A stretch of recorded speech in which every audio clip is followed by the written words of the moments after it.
The splash tomorrow is crossed wires in bush. Angry landholders who face having kilometres of renewable energy transmission lines forcibly placed across their properties have been urged to march on New South Wales Parliament by Nationals MP Barnaby Joyce after a fiery meeting with state-owned Energy Co bureaucrats in a tiny town near Tamworth. And good on Mr Joyce for suggesting it. I think they could probably actually go a little further than just marching on Parliament House, Joe. I have used this example before, but I go back to the 1980s when they had the truck blockade up on Razorback Mountain and famously sent John Laws in there in a helicopter to go and to talk them all down. But that's what, you know, strength in numbers, because the truckies figured, well, we transport all the stuff across the country. If we want to stage a strike, well, they're going to have to bloody well listen to us.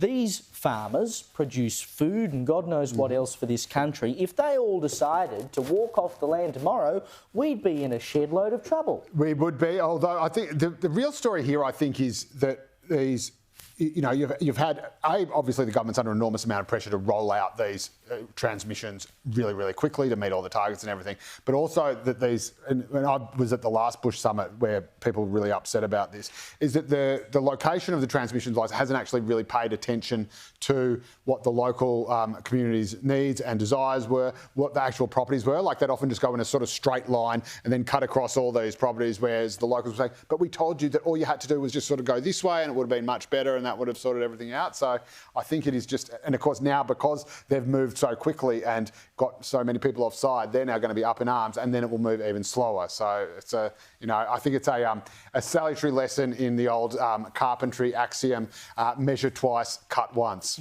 Anyway, that's enough profundity for the late debate. The NT News, finest newspaper in the nation, their splash is $655 million for historic push. Canberra cash back in the territory, they say. More than $500 million of Aboriginal money previously controlled by Canberra has been unlocked for Aboriginal Territorians in hopes of building on the wealth and well-being of local communities. Doesn't that sound like a good idea? Well, it sounds like a good idea. I just hope they pull it off properly. So what's happening here is all this money that was previously tied up in funds that was controlled by the federal government, that's right, is now in the hands of a corporation up in the Northern Territory that has been set up essentially to invest that money in local Aboriginal populations. Part of that will be short-term projects, part of that will be long-term projects to provide employment, etc.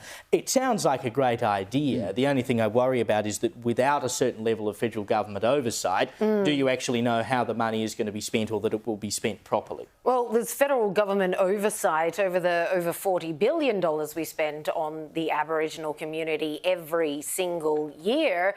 And fat load of good we see come of that. I mean, where are the KPIs? Why haven't we closed the gap? That's a lot of money. What are you doing with that?